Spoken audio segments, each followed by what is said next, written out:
नमस्कार. भारताच्या इतिहासामध्ये काही लोक येतात जे फक्त जगत नाहीत तर एक नवं युग घडवतात.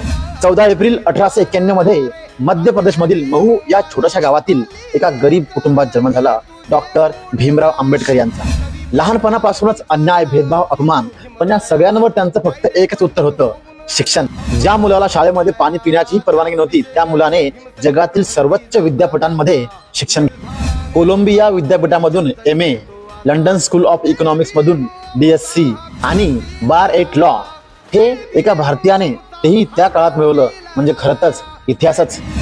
डॉक्टर भीमराव आंबेडकर यांनी अस्पृश्यता, जाती व्यवस्था आणि सामाजिक अन्यायाविरुद्ध आयुष्यभर लढा दिला.